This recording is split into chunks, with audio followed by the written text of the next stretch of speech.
અધ્યાય 8મો ભગવત પ્રાપ્તિ. અર્જુને પૃચ્છા કરી, હે ભગવાન, હે પુરુષોત્તમ, બ્રહ્મ શું છે? આત્મા શું છે?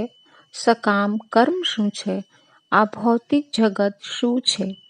અને દેવો શું છે? કૃપા કરી આ બધું મને સમજાવો.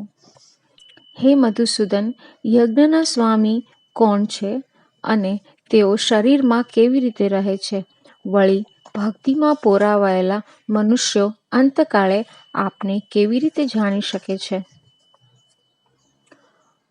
પૂર્ણ પરમેશ્વરે કહ્યું, હે અવિનાશી તથા દિવ્ય જીવને બ્રહ્મ કહે છે અને તેના સનાતન સ્વભાવને અધ્યાત્મ અથવા આત્મા કહે છે. જીવોના ભૌતિક શરીરનો વિકાસ થવાની પ્રક્રિયા સાથે સંકળાયેલા કાર્યોને કર્મ અથવા સકામ કર્મ કહે છે.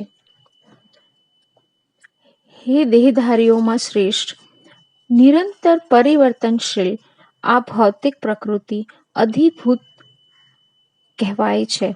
સૂર્ય તથા ચંદ્ર જેવા દેવોનો જેમાં સમાવેશ થાય છે તે ભગવાનનું વિરાટ સ્વરૂપ અધિદેવ કહેવાય છે અને પ્રત્યેક દેહધારીના હૃદયમાં પરમાત્મા રૂપે સ્થિત હું પરમેશ્વર યજ્ઞનો સ્વામી કહેવાઉં છું.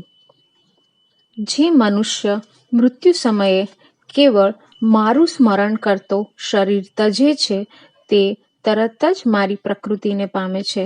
આમાં લેશ માત્ર નથી.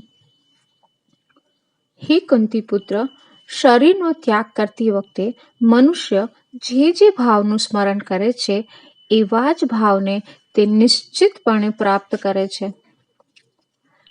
હે પાર્થ, જે મનુષ્ય પોતાના મનને મારું સ્મરણ કરવામાં સદા મગ્ન રાખીને અવિચળ ભાવથી પૂર્ણ પુરુષોત્તમ પરમેશ્વર રૂપે મારું ધ્યાન કરે છે તે નિશ્ચિતપણે મને પ્રાપ્ત કરે છે. મનુષ્ય પરમ પુરુષનું ધ્યાન સર્વજ્ઞ, પુરાતન, નિયંતા, લઘુતરથી પણ લઘુત્તમ, સર્વના પાલન કરતા, સમસ્ત ભૌતિક કલ્પનાથી પર, અચિંત્ય તથા જેઓ હંમેશા એક વ્યક્તિ છે તે તરીકે કરવું જોઈએ.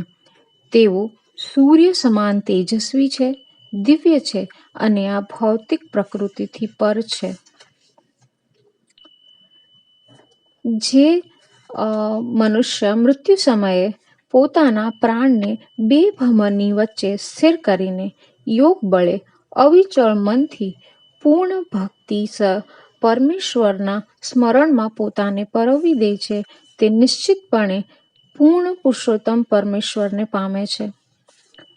જેઓ વેદોના જાણકાર છે, જેઓ ઓમકારનું ઉચ્ચારણ કરે છે અને જેઓ સંન્યાસ આશ્રમમાં રહેલા મહાન મુનિઓ છે તેઓ બ્રહ્મમાં પ્રવેશ કરે છે.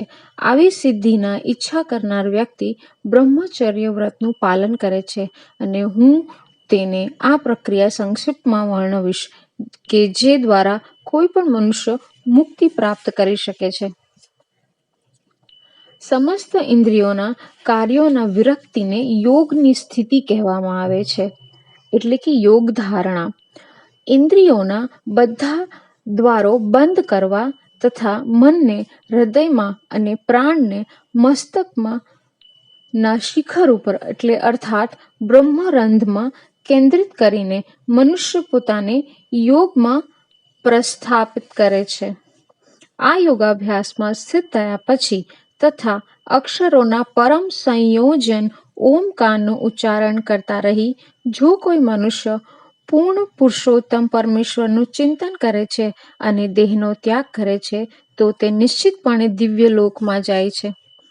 હે પૃથાપુત્ર અર્જુન, જે મનુષ્ય અનન્ય ભાવે નિરંતર મારું સ્મરણ કરતો રહે છે તેને માટે હું સુલભ છું, કારણ કે તે મારી ભક્તિમય સેવામાં નિરંતર પ્રવૃત્ત રહે છે. મને પ્રાપ્ત થયા પછી મહાત્માજનો કે જેઓ ભક્તિ યોગી છે તેનો દુઃખમય એવા ક્ષણભંગુર જગતમાં કદાપી પાછા આવતા નથી, કારણ કે તેમણે પરમ સિદ્ધિ પ્રાપ્ત કરી છે. હે અર્જુન, આ ભૌતિક જગતમાં સર્વોચ્ચ લોકથી માંડીને નિમ્નતમ સુધીના બધા જ દુઃખોના સ્થાન કે જ્યાં વારંવાર જન્મ તથા મરણ થયા કરે છે, પરંતુ હે કુંતી પુત્ર, જે મનુષ્ય મારા ધામને પામે છે તે કદાપી પુનર્જન્મ પામતો નથી. માનવીય ગણના અનુસાર 1000 યુગ મળીને બ્રહ્માજીનો એક દિવસ થાય છે. વળી તેમની રાત્રિની અવધિ પણ એટલી જ હોય છે. બ્રહ્માના દિવસના આરંભકાળે બધા જીવો અવ્યક્ત દશામાંથી વ્યક્ત થાય છે અને પછી જ્યારે બ્રહ્માની રાત પડે છે ત્યારે તેઓ પુનઃ અવ્યક્ત દશાને પામે છે. વારંવાર જ્યારે બ્રહ્માનો દિવસ ઉદય પામે છે ત્યારે બધા જીવો પ્રગટ થાય છે અને બ્રહ્માની રાત શરૂ થતાં જ તેઓ અસહાયપણે નાશ પામે છે. આ સિવાય એક અન્ય અવ્યક્ત પ્રકૃતિ છે જે શાશ્વત છે અને આ વ્યક્ત તથા અવ્યક્ત પદાર્થથી પર છે. તે સર્વોપરી અને કદાપી નષ્ટ ન થનારી છે. જ્યારે આ જગતમાં બધું જ નાશ પામે છે ત્યારે પણ તે ભાગ તેમનો તેમ જ રહે છે. જેને વેદાંતી અપ્રગટ તથા અવિનાશી કહે છે, જે પરમ ગતિ કહેવાય છે અને જેને પ્રાપ્ત કર્યા પછી કોઈને ત્યાંથી પાછા આવવું પડતું નથી, તે મારું પરમધામ છે. જેઓ સૌથી મહાન છે તે પૂર્ણ પુરુષોત્તમ પરમેશ્વર અનન્ય ભક્તિ દ્વારા જ પ્રાપ્ત થઈ શકે છે. તેઓ પોતાના ધામમાં વિદ્યમાન રહે છે, તેમ છતાં તેઓ સર્વત્ર વ્યાપેલા છે અને તેમનું અંદર બધું જ સ્થિત છે. હે ભારત શ્રેષ્ઠ, જે કાળે જગતમાંથી વિદાય લેતા યોગીને પુનઃજન્મ પ્રાપ્ત થાય છે અને જે કાળે વિદાય લેતા પુનઃજન્મ પ્રાપ્ત થતો નથી, એવા વિભિન્ન કાળ વિશે હું તને કહીશ. જે મનુષ્યો પરબ્રહ્મના જ્ઞાતા છે તેઓ અગ્નિદેવના પ્રભાવ દરમિયાન પ્રકાશમાં દિવસના શુભ સમયે શુક્લ પક્ષમાં અથવા સૂર્યનારાયણ ઉત્તરાયણમાં હોય ત્યારે એ 6 મહિના દરમિયાન આ જગતમાંથી દેહ ત્યાગ કરે છે. તેઓ એ પરબ્રહ્મને પામે છે. ધુમાડો રાત્રિ કૃષ્ણ પક્ષ કે સૂર્ય દક્ષિણાયનમાં હોય તે 6 માસમાં જે યોગી મૃત્યુ પામે છે તે ચંદ્રલોકમાં જાય છે, પરંતુ ત્યાંથી પુનઃ પાછો આવે છે. વૈદિક મતાનુસાર આ જગતમાંથી પ્રયાણ કરવાના 2 માર્ગ છે, એક પ્રકાશનો અને બીજો અંધકારનો, શુક્લ પક્ષ અને કૃષ્ણ પક્ષ. જ્યારે મનુષ્ય પ્રકાશમાં પ્રયાણ કરે છે ત્યારે તે પાછો આવતો નથી, પણ જ્યારે મનુષ્ય અંધકારમાં પ્રયાણ કરે છે ત્યારે તે પાછો આવે છે. હે અર્જુન, જો તે ભક્તો આ બંને માર્ગોને જાણે છે છતાં તેઓ મોહગ્રસ્ત થતા નથી, માટે તું સદા ભક્તિમાં સ્થિર રહે.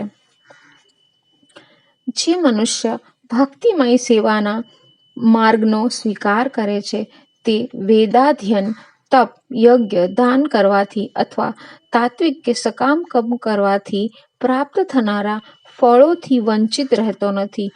તે કેવળ ભક્તિ કરવાથી જ આ સર્વ ફળો પામે છે અને અંતે સર્વોપરી સનાતન ધર્મને પામે છે.